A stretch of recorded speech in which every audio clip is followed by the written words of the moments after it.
गरीब दर्जी सास की 5 अंग्रेजन बहू की सोने की साड़ी। सुष्मिता बहुत ज्यादा गरीब औरत थी और वो अपनी सिलाई मशीन से कपड़े सिलकर अपने घर का गुजारा किया करती थी। सुष्मिता के 5 बेटे और एक पति था। पति बहुत ज्यादा बीमार रहा करता था और पांचों बेटे अभी पढ़ाई कर रहे थे। वहीं दूसरी तरफ सुष्मिता को अपने पांचों बेटों की पढ़ाई के लिए शहर भेजना पड़ता है, जिसकी वजह से वो दिन रात सिलाई कर रही थी। आधी रात को सिलाई करते हुए सुष्मिता खुद से कहती है, किसी भी हालत में मुझे मेरे पांचों बेटों को शहर भेजना है ताकि वो अच्छी नौकरी कर सके और अपनी ज़िंदगी में आगे बढ़ सके। पूरी मेहनत के साथ जो पैसे उसने जोड़े होते हैं वो भी और अपने सोने के गहने बेचकर सुष्मिता अपने पांचों बेटों को वो सारे पैसे देकर कहती है, तुम पांचों तो जानते ही हो कितनी मुसीबत से जूझकर मैंने तुम पांचों को इतना बड़ा किया है और अब तुम नौकरी करने के लायक हो गए हो। बड़ी मुश्किल से मैंने पैसे जोड़े थे, अब तुम्हें मेरी मेहनत का फल मुझे देना होगा। शहर जाकर अच्छे से नौकरी करना और अपने बूढ़े माता पिता का ख्याल रखना तुम्हारा कर्तव्य है।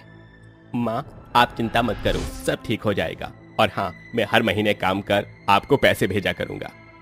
हम बहुत अच्छे से जानते हैं माँ, आपने हमें इतना बड़ा किया है, हर रोज अपनी कमर तोड़ कर सिलाई करते हुए।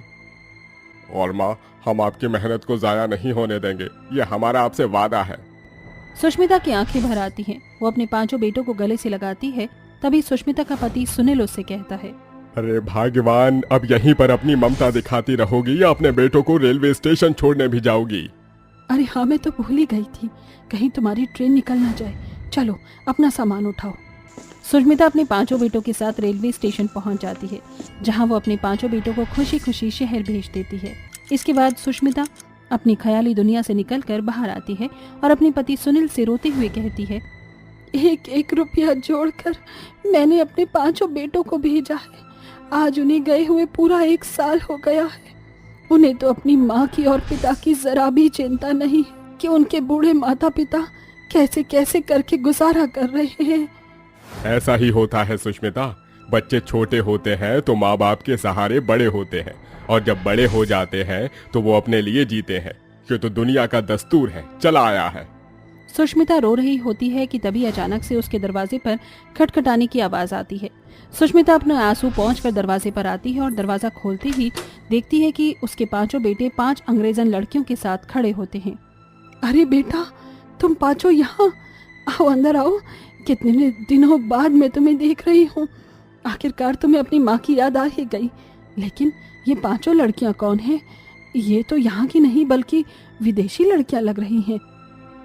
अरे माँ, दरअसल बात यह है कि जब हम लोग यहाँ से शहर गए तो शहर में हमें बहुत अच्छी नौकरी मिली और उसके बाद हम नौकरी कर रहे थे, लेकिन वहाँ पर ये पांचों लड़कियाँ आईं।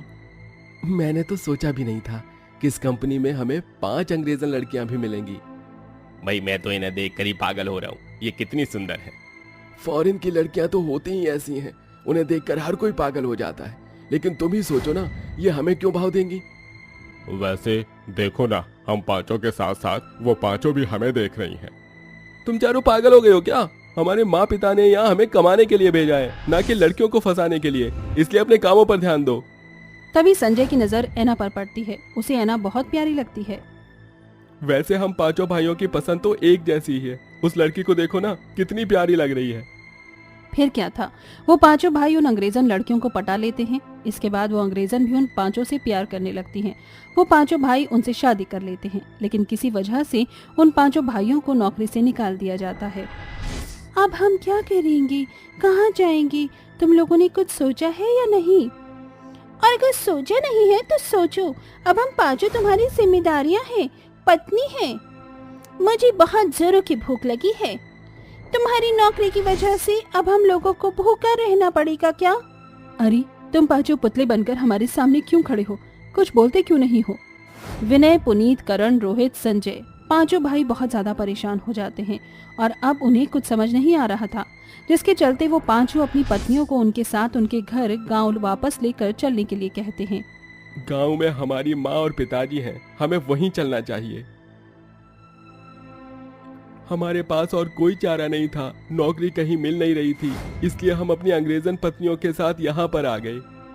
ये सुनते ही सुष्मिता अपने पांचों बेटों को पीटना शुरू कर देती है और गुस्से गुस्से में कहती है, सब बर्बाद कर दिया तुमने, सब कुछ बर्बाद कर दिया।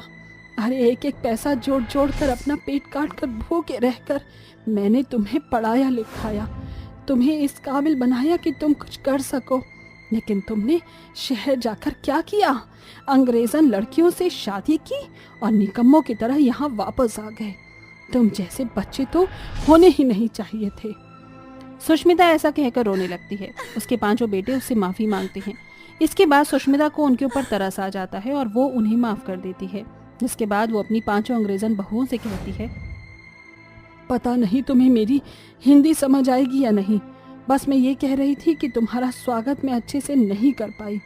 चलो अंदर आ जाओ, मैं तुम्हारे खाने के लिए कुछ लेकर आती हूँ।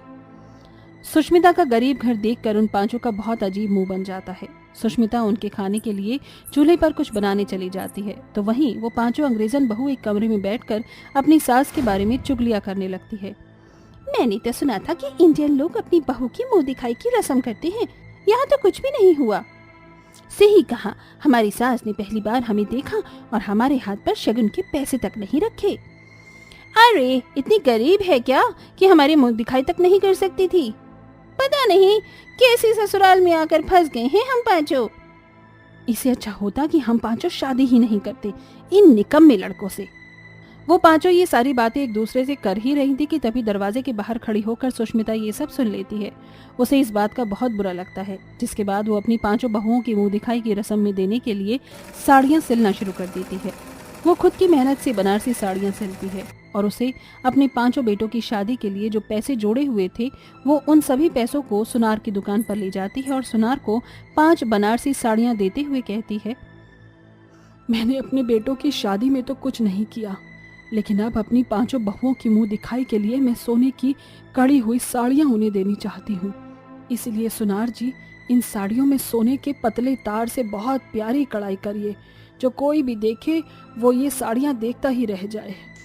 सुनार सुष्मिता से साड़ियाँ ले जाता है। इसके बाद सुष्मिता घर आकर मुंह दिखाई की रस्म की तैयारी शुरू कर देती है। ये देख उसकी पांचों अंग्रेजन बहू बहुत खुश होती हैं। सुष्मिता अपने गांव की हर एक औरत को अपने घर पर बुलाती है, जहाँ की सभी औरतें सुष्मिता के घर के आंगन में इकट्ठी हो जाती हैं। कुछ ही देर में सुष्मिता अपनी पांचों बहुओं को इंडियन ड्रेस पहनाकर उन्हें आंगन में लाकर बिठा देती है। चलिए अब सभी मुंह दिखाई की रस्म शुरू कर दीजिए, ये मेरी पांचों बहू हैं। सुष्मिता के ऐसा कहने पर गांव से आई हुई औरतें आपस में बातें करने लगती हैं। अरे हम सब तो मुंह दिखाई की रस्म में देने के लिए तोहफे भी लेकर आए हैं और साथ में शगुन के तोहफे भी लेकर आए हैं, लेकिन इस बेचारी फटीचर से कुछ दिया जाएगा अपनी 5-5 बहू को।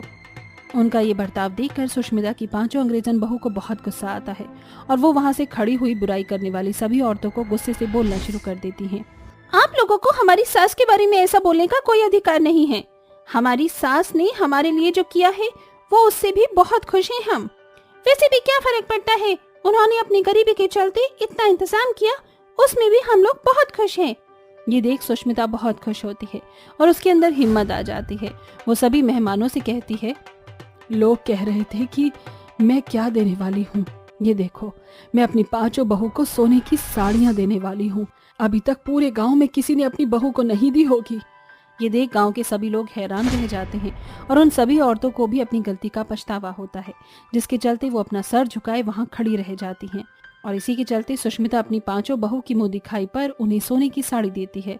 ये देख उसकी पांचों बहू बहुत खुश होती हैं और उसे गले से लगा लेती हैं। अब वो सब लोग एक साथ खुशी खुशी रहने लगते हैं। एकता, तुम दोनों कहाँ हो? जल्दी आ जाओ, कॉलेज के बाहर हम दोनों तुम दोनों का वेट कर रहे हैं। मयंक, ये सब क्या है? तुम दोनों क्यों उसी बात के पीछे पड़े हो? दोस्ती थी तो ठीक था, हम दोनों काली हैं। तुम दोनों हमारे साथ कैसे खुश रह सकते हो? ये सब बातें फोन पर नहीं होंगी, जल्दी बाहर आओ वरना हम अंदर आकर हाथ पकड़ कर ले जाएंगे। अच्छा ठीक है, आते हैं। क्या हुआ? वो दोनों क्या बोल रहे हैं? मान नहीं रहे, हमें जाना ही होगा, चल। तभी दोनों अपने कॉलेज के बाहर मयंक और रवि से मिलती हैं और उनके साथ बाइक पर बैठकर एक कैफे पहुंच जाती हैं। बोलो अब क्या बात करनी है? जो बात थी हम बता चुके हैं। देखो, हम दोनों भाई तुम दोनों बहनों से प्यार करते हैं। हमें तुम्हारी गरीबी से, अनाथ होने से, तुम्हारे कालेपन से कोई परेशानी नहीं है। हमें तुम्हारी सादगी पसंद है। हाँ, हमें कोई दिक्कत नहीं है। फिर तुम दोनों क्यों नहीं मान रही हो? क्योंकि तुम्हारी माँ नहीं मानेंगी। हमें फर्क नहीं पड़ता, हम माँ को मिलकर मना लेंगे, हम चारों मिलकर मना लेंगे। तुम बस हाँ करो।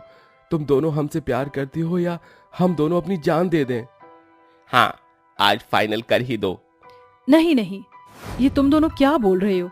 ठीक है, हम शादी के लिए तैयार हैं। ऐसा कुछ मत करना, हम दोनों सच में तुम दोनों से बहुत प्यार करते हैं। फिर दोनों बहनें अपने बॉयफ्रेंड से शादी कर उनके घर आती हैं, जहां मयंक और रवि की माँ सुमित्रा और बहन वर्षा उन्हें देखकर हक्की बक्की रह जाती हैं। भैया, ये आप दोनों किन काली को उठाकर यहाँ ले आए हो? आपने लव मैरिज की है ना इनसे? तुम दोनों का मुंह बंद क्यों है? और ये सब करने से पहले मुझे बताया क्यों नहीं? आखिर क्यों की तुम दोनों ने ऐसी काली लड़कियों से शादी? माँ, हम दोनों इन दोनों से प्यार करते हैं और इनका इस दुनिया में कोई भी नहीं है। इतना प्यार करने के बाद हम दोनों अपने जीवन साथी को अकेला तो नहीं छोड़ सकते ना। करम जले नास पीटे, क्या देख लिया तूने इन काली सी लड़कियों में? ऊपर से अनाथ हैं। ये तो ऐसी लड़कियों को लेकर आया है, शक्ल भी गरीब जैसी लग रही है। अरे तुम दोनों के लिए मैंने कितने अरमान देखे थे, अच्छी लड़कियां देखी थी, खूब अमीर थी, अच्छा खासा दहेज आता। माँ, दहेज की क्या जरूरत है? हम दोनों इतने कैपेबल हैं कि कमा सकते हैं। हमारी नौकरी अच्छी कंपनी में लग चुकी है। माँ जी, आप हमें अपना कर तो देखिए, हम आपको शिकायत का कोई मौका नहीं देंगे। नहीं, मैं तुम्हें अपनी बहू कभी नहीं मानूंगी। देख रही हो माँ, इन काली लड़कियों ने जरूर मेरे भैया पर काला जादू कर दिया, तभी वो ऐसा बोल रहे। इतनी तो इनकी मति भ्रष्ट नहीं हो सकती। वर्षा, तमीज से बोलो, तुम छोटी हो अपनी भाभीयों से। देखा माँ, देख रही हूँ, तुम दोनों को तो मैं अपनाने से रही और अपने बेटे को जाने नहीं दूंगी, इसलिए चुपचाप इस घर में रह लो। चल वर्षा, अंदर। बिना गृह प्रवेश किए माँ बेटी अंदर चले जाते हैं। अगले दिन दोनों बहू नई नवेली दुल्हन की तरह तैयार होकर चाय नाश्ता बनाकर सुमित्रा और वर्षा को देने जाती हैं। माँ जी, दीदी, पालक और प्याज के पकौड़े बनाए हैं चाय के साथ, लीजिए, आपको पसंद है ना? मयंक जी ने मुझे बताया था। तुम दोनों मनहूस शक्ल वाली चली जाओ मेरी आंखों के सामने से। मैं तुम दोनों के हाथ का कुछ नहीं खाऊंगी। पता चले मैं भी गोरी चिट्टी से काली हो गई तो।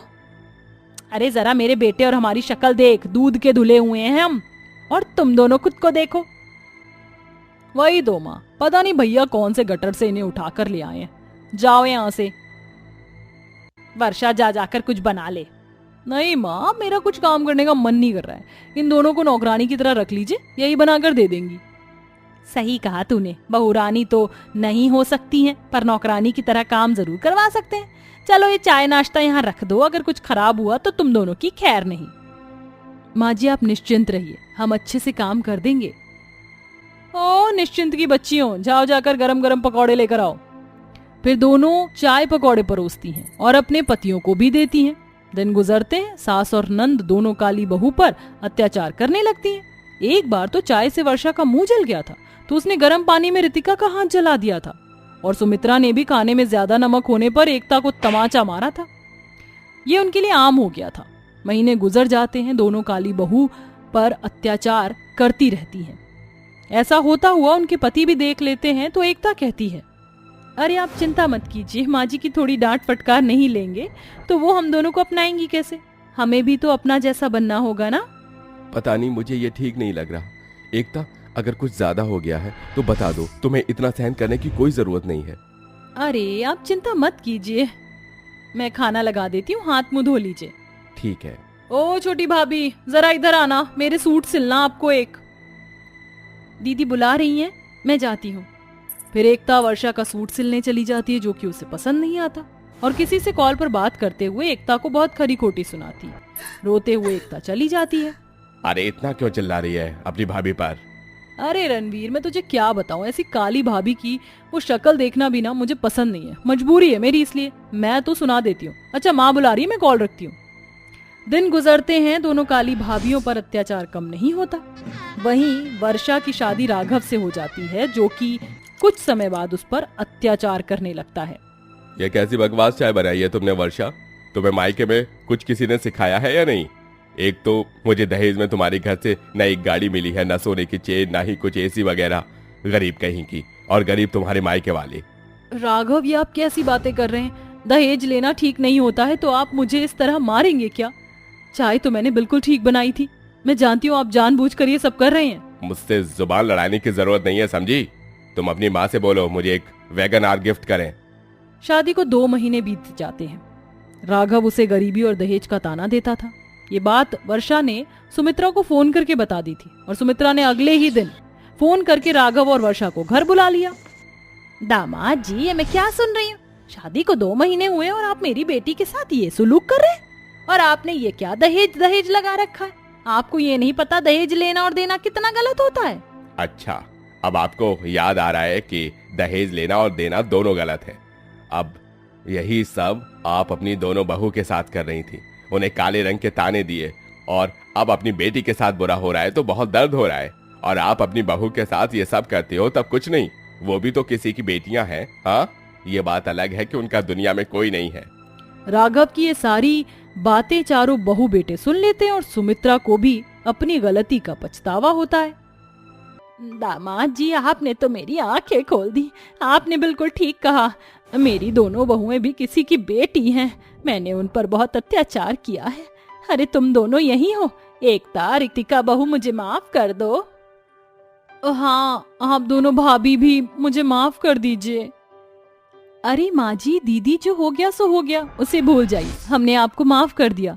बस कभी किसी के रंग और हालात का मजाक मत बनाइएगा। हाँ दीदी। इसका मतलब राघव जी, आपने ये सब जानबूझकर किया? हाँ सासू माँ, और वर्षा को सबक सिखाना जरूरी था। मेरे दोस्त रणवीर ने मुझे ये बात बताई, जो वर्षा का भी दोस्त रह चुका है। आपका बहुत बहुत शुक्रिया राघव, क्योंकि हम तो माँ और अपनी बहन को समझा ही नहीं पाए।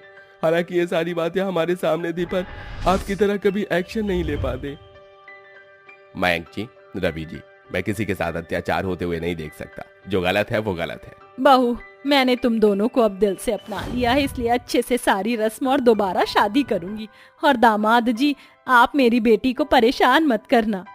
नहीं सासू माँ, वो सब नाटक था। सॉरी वर्षा। इस तरह सब कुछ ठीक हो जाता है और सुमित्रा खुशी खुशी अपने दोनों बेटों की दोबारा शादी कर अपनी बहू का गृह प्रवेश करती है। वर्षा भी राघव के साथ अच्छी जिंदगी बिताती है। इस प्रकार कहानी से हमें प्रेरणा मिलती है कि कभी किसी के रंग और गरीबी का मजाक नहीं उड़ाना चाहिए।